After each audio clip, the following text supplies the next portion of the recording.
And welcome back to the Homemade Podcast of Sports. Guys, if you all are in here, you guys are witnessing some history in the making, of course. I told you guys on the last few podcasts back that I was going to go live. And guess what? We did. So you guys have to let me know if you all can hear me and stuff like that, man. Um, this is the first ever live on YouTube, of course. Yes, guys, we made it. We made it.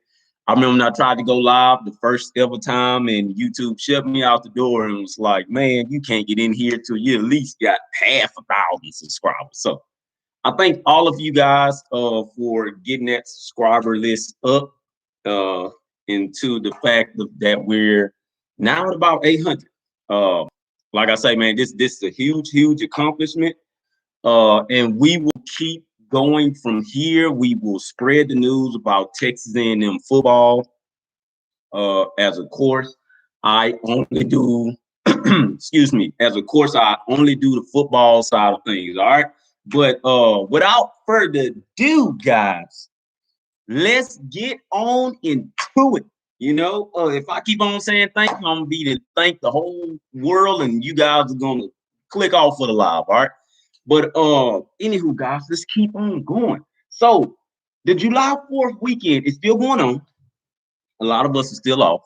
Of course, we had some huge recruiting news on yesterday.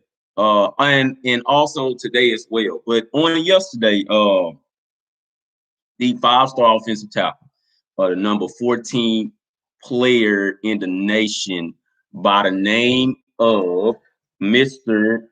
Kevin Banks from Summer Creek High School out there in Humble, Texas. Yeah, it's a lot of us Aggie fans and a lot of Longhorn fans as well, man. Those guys can say it all day long about the N-word and blah, blah, blah, blah. It was a lot of us sitting back and waiting. In the end, and as well as LSU fans, man. But in the end, he ended up committing to the Oregon Ducks.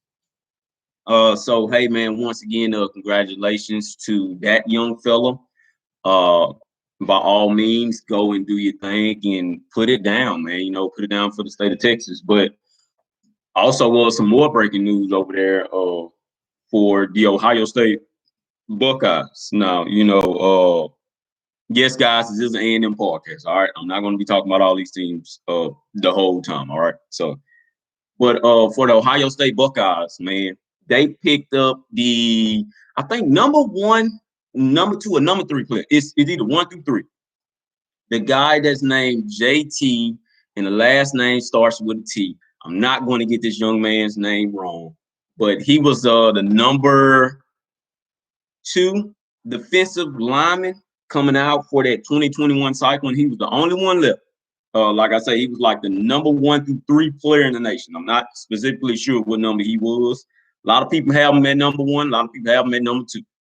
But that was one of their biggest targets, and they have now wrapped him up. And I believe Ohio State ended at number 2 for the 2021 recruitment class. So that was a huge get. As of right now, like I said, I had some more breaking news for you so far as recruiting. Ohio State has gotten a guy, another one that us Aggie fans were watching, us Georgia fans were watching. A wide receiver, the number 18th or the number 17th wide receiver in the country, Mr. Kojo Antwi. He committed on today, of course, at around like 10 a.m. He went over there to Ohio State, man. I mean, as of right now, Ohio State for the 2022 cycle, they have about 16 commits. They're number 1 class right now. Of course, they got the number 1 player, Quinn Ewers. But Kojo Antwi, he's also joined the bunch over there. All right. Like I say, man, we're not going to speak about Ohio State this whole podcast. I will say this though, Ohio State fans, if you listen, and to the A&M fans as well, man. because Ohio State is now kind of starting to bring us up in a couple of conversations. But anywho, to the Ohio State fans out there into the Big Ten country, all I want to say to you guys is this here. Y'all have to start getting y'all football in order. Y'all cannot continue to let Ohio State just run and dominate like that, because this is essentially where it's going. Ohio State by far could end up with the #1 recruiting class for the 2022 cycle, and one of their best ever recruiting classes in program history. If they end at #1, that will be one of their best recruiting classes in history. And of course, I don't know all Ohio State Buckeye history, but I'm pretty sure they're going to come on here and correct me on that. But that'll be one of their best ever, man. But like I say, man, Big Ten, man, the only closest guys to them over there right now, so far as recruiting wise, is Penn State. And Penn State has, and they're #3 right now.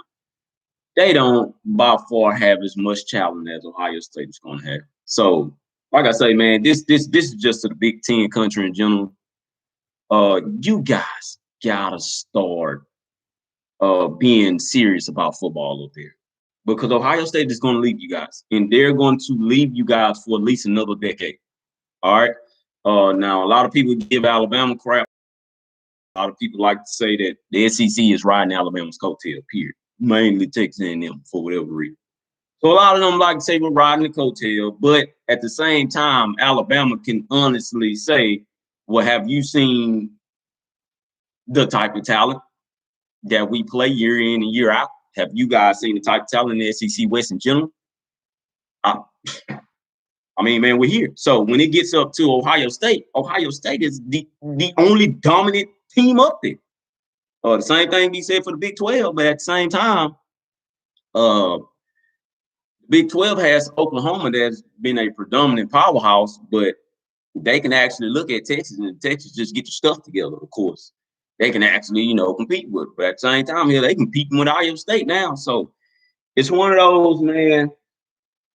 Ohio State will continue to dominate the conference, and that's just that. It's going to be a lot of people mad at Ohio State and Big Ten and say they're cheating and blah, blah, blah, blah, blah. But hell, y'all got to do the same thing they're doing. All right. So anywho, man, we're not going to stay on Ohio State. Hell, we've been on here for 7 minutes now. Now let's get to the Aggies side of things. Let's get to this Texas A&M football side of things. Now, of course, as you guys know, the NIL has came out and stuff like that. I've been hearing a lot on, well, the NIL is going to play a big factor so far as recruiting wise and stuff like that.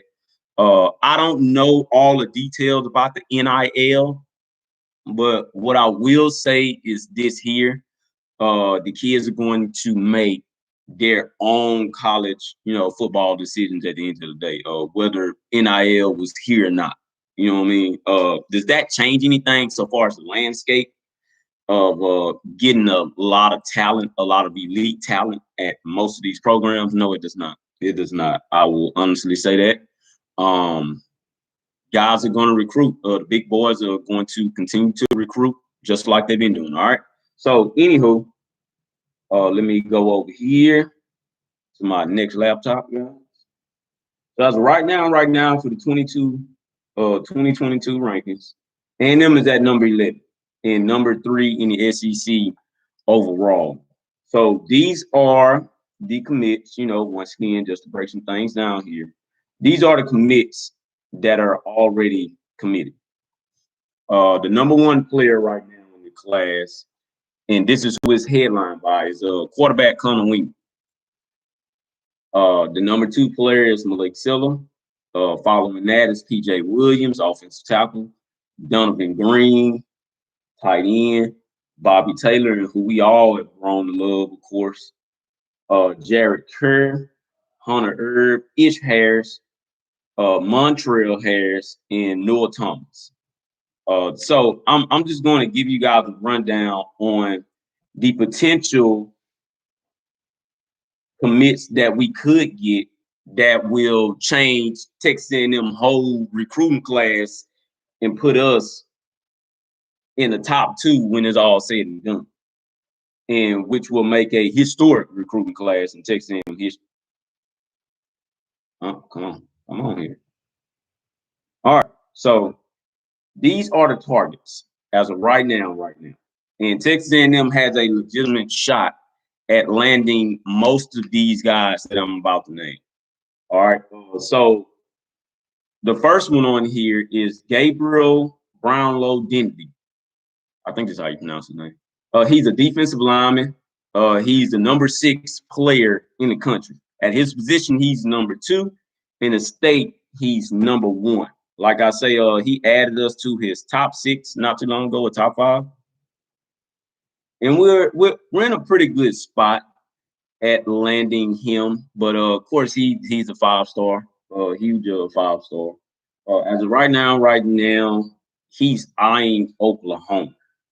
He has not said when he's going to make an actual decision. You know, he haven't gave a timeline. The next one on the list is defensive lineman Shamar Stewart. He's number 7 nationally, position number 3. In the state alone, he's number 2. As of right now, he has a low of Miami, but he's also looking at Georgia, Ohio State, and Texas A&M. That's amongst his top 4. That's his top 4. The next one is cornerback Denver Harris. Nationally, he's number 8. Position, he's number 3. In the state alone, he's number 2. So his top 4, of course, as we all know, were the Texas Longhorns, in which Texas has like a 3 on them right now. The second one was Alabama. Third is LSU, and of course, us at 4th. I have a pretty good feeling that we can actually land Denver Harris, man. I know it's a lot of people that may think we won't because, you know, the whole Shadrack Banks thing, the wide receiver that was a part of the 2021 class. But I'm here to tell you, man, we go out there and we put it down and perform this season just like I know we will. We have a legitimate shot at landing Denver Harris. And also another young man I'm about to mention, Hal Perkins. I strongly and firmly believe that Hal Perkins will commit to us. You know, and Hal Perkins, as right now, he's the number 14 player in the country. At his position, he's number 1, and in the state alone, he's number 4. I don't know. I like that combo, mainly because, man, I feel like this year we're going to honestly get that wrecking crew feeling. Return back to Agony. Now, we got a little taste of it last year, but it wasn't the wrecking crew of what we all know. Now, of course, this is a new day and age, new college football. Everybody's throwing the ball around a lot, so you're not really stopping as many runs anymore. This time around, though, man, for this year, and I was looking at something, you know, not to get off subject here, but I was looking at something, and there was a guy that posted like the Alabama season. Will Alabama return and be back-to-back champs? So of course it is possible, you know, we all know that. But on there, he had on that video, he ran down the schedule and everything like that. He was like, man, the game that he could see Alabama being upsetting was the Texas A&M game. Now, honestly, I sat back and I rewatched the spring game as well. And all of a sudden, you know, of course, not ESPN is, you know, kind of saying the same thing as well. Well, there's going to be some other good teams out there, man, and A&M is interesting. Now, everybody keeps on saying that, man, the running game, they found that. They found the running game. Now it's time for the passing game. You know, so like I say, man, that wrecking crew, I feel like it's going to be back this year, but that wrecking crew is going to be wrecking crew 2.0. You know, as we all like to say, the Johnny 2.0 type of deal. But the wrecking crew deal 2.0, I feel really good about it. And I feel like Hal Perkins and Denver Harris will want to be a part of that, man. You know, of course, it just all depends on the season and how we're going to look and stuff like that. So you guys just stay patient, man. For the next one, like I say, It's going to be an athlete, Keon Sab. Of course, he came out with his top six, I believe, but top five. I think it was like top six. But anywho, they have him like kind of crystal ball crimson, but they got it on like the low side of it. But A&M was right behind. Of course, they have Michigan and Georgia in there as well. But nationally, he's number 22. At his position alone, he's number 2, and in the state, he's number 4. The next guy, and this is one that I'm watching heavily. He has not announced his decision date as well. It's Kamar Wilson, the safety. Nationally, he's number 24 position. He's number 1. In the state alone, he's number 5. As of right now, of course, Georgia's in the mix. But A&M is right there with him, man, in LSU and Florida. So let's keep going. The next one, man, that we're all keeping an eye on. And of course, like I say, this is another one that haven't said a timeline for his decision date neither. It's Bear Alexander. We were able to get Bear to decommit after his visit down to Aggieland. Now his recruiting rankings nationally, he's number 30. Position he's 7 in the state, he's number 6. If we can get that Bear Alexander, in which I feel real good about, to commit, that's going to push a lot of things towards us going forward in this 2022 cycle, man. This defensive unit that they're building, period, in this 2022 class is phenomenal, man. It is very, very phenomenal. Right now, we already have a defensive lineman, but they want more. As of right now, we have 2 linebackers, but they have room for 1 more. They want more. They want more of the defense. And like I told you guys before, I think Mike Elko is wanting to be the first guy that can honestly say he shut down the spread offense to the T. He shut down a high-powered offense that was scoring a legitimate amount of points, shutting blowing teams out, stuff like that, man. He wants to be the first one to ever do it. So he's continuing to build, and build. So you guys just have to continue to watch that, man. Another one in which he has his, kind of predictions pretty cool as of right now. But he was another one that decommitted with Bear Alexander from Georgia. Is a Dion Bouye. He's from Georgia over there. Nationally number 34. His position, he's number 4, and in the state, he's number 4. He's an athlete. That's another good one, real good one at that. And I'm going to keep my name on him heavily, man. I'm going to keep my eye on him heavily, real heavily. So you guys have to be watching for that. And this one here is the last one. I just named a lot of high profile recruits just to give you guys like an in-depth thinking and analysis on if we were to get these guys, what would we end up? If we were to get these guys, let's say they committed on today, and we were to get at least 3 out of the ones I just named, and they will be sitting with the number 2 recruiting class in the country. That's no ifs, ands, or buts about it. They'll be sitting at the number 2 recruiting class, period. If we were to get these guys at the end of the season, in which I feel pretty good about, we'd be sitting with probably the number 2 or 3 class, depending on how Alabama and Georgia look. LSU is already up there, but if not, we'll be sitting at probably like the number 5 class. That's going to look very, very similar to how the past 3 cycles have gone. So that tells you a lot on where Jimbo Fisher is mainly trying to go, man. He's trying to take down a big dog. So in order to take down a big dog, you need coaching, you need talent to do it. That's just that, But Evan Stewart, this is the last one that I'm gonna name here. But Evan Stewart, from Frisco, Texas, up there. Of course, he committed to Texas, but then he decommitted. At that time, he committed to Texas. He was a 4-star then, but now he's turned to a 5-star. I saw some tape on this young man yesterday, and nationally, he's number 35, position 4, state team. I saw some tape on this young man yesterday. He by far has the most amazing footwork for a wide receiver out this world. I believe he was running a route and looked like he was dancing, but actually doing a route. And, of course, he had his own combination into there.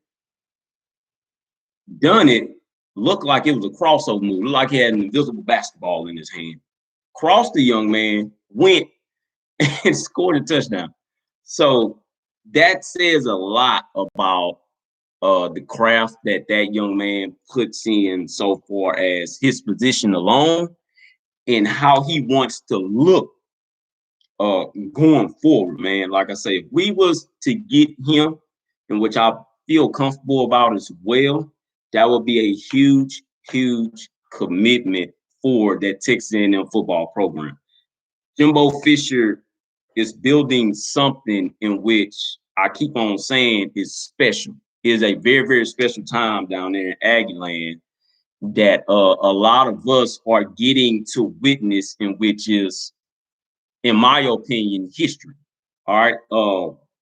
Already have us potentially winning the SEC West. Yes, I said it here. Already have us potentially winning the SEC West and also winning the SEC. Because I can tell you this right now. Any team, most of the time, any team that wins the SEC West, they go to the SEC championship game and they predominantly wins that too. Why? Because the SEC West just has more competition at the end of the day. That is a gauntlet to run through. You can think Mississippi State doesn't have nothing until you go up and play them, and they show you a whole lot more than what you thought it was. Ole Miss, they have the passing game, and it's been that way ever since A&M has been in the conference. Arkansas is going to be Arkansas. I really don't have too much else to say about them. But LSU is going to be there every time. And, of course, we already know about Alabama. You know what I mean? So you have to run through a specific gauntlet in order to even win the SEC West, man. You have to beat these guys even on their bad day. Because LSU showed you that even on their bad day, hell, they can go out and beat the top-ranked opponent, Florida. You know, they go out and beat the top-ranked opponent. So you just have to be ready for things like that, man. But that's the reason why Jimbo Fisher is recruiting amongst the blue blood competition. All right. So this is just nothing but Jimbo Fisher going at his finest in recruiting, like this program is already a blue blood. All right. So you guys have to keep that in mind, man. But I just wanted to give you guys, a little bit of update on some things. Before I get out of here, let me go up and find some get some scheduled commits in here, man, before we go ahead and end the show and get about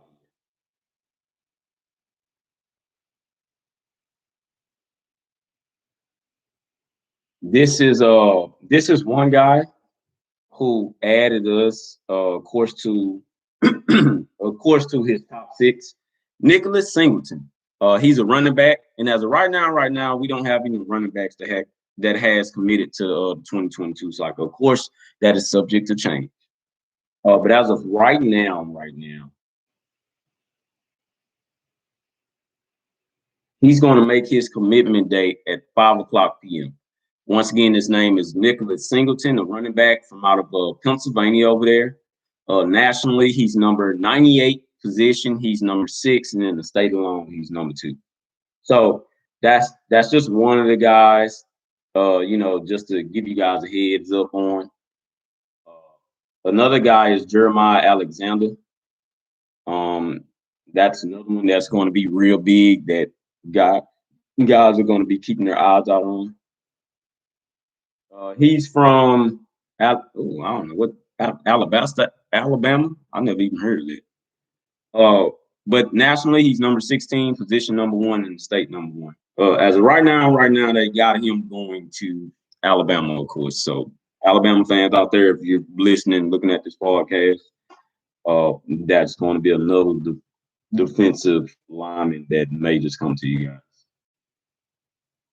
But that's mainly it as of right now.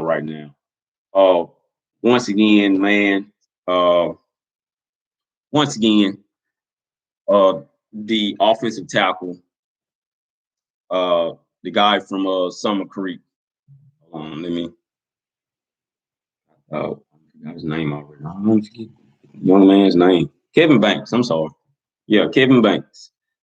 He was an offensive tackle, the number 13 player in the country nationally, but he's committed to Oregon. And of course, Kojo Antwi, he made his commitment this morning to Ohio State. So that's about all I have for you guys so far as recruiting news. Like I say, Texas A&M 2022 recruiting isn't over yet, so please do not think that. Man, we have a long way to go. The season haven't even started. I'm so ready for it. Of course, as we continue to get deeper and deeper in close to close to the season, closer to the season, I'll start breaking down a lot of things with you guys. All right. We'll start talking about the Kent State game and things of that nature. If you guys are going to the Kent State game, please, man, let me know. Let me know. I will be there. Yes, I will be there, people. I will be at the first game. The first game is going to be at about, I think, 7:30. I'll have no clue who scheduled that for 7:30. But at Ross, I'm mad at you for that. You should not schedule that for 7:30. It should have been like 11 a.m. But that's okay. We'll take that. We'll take that. So 7:30 is the first game, people. It will be a night game.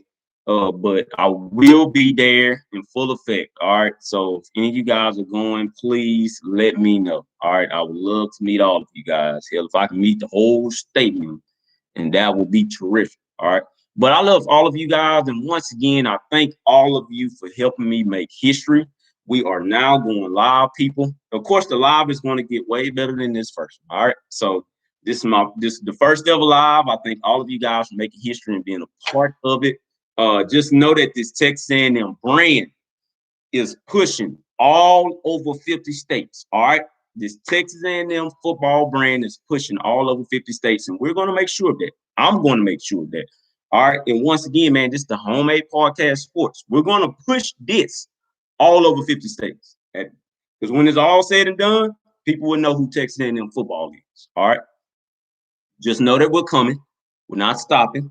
The national title is in our eyes. Anybody who thinks that's crazy will continue to think that. Continue to sleep on us, because when we wake you up, don't try to say that we didn't warn.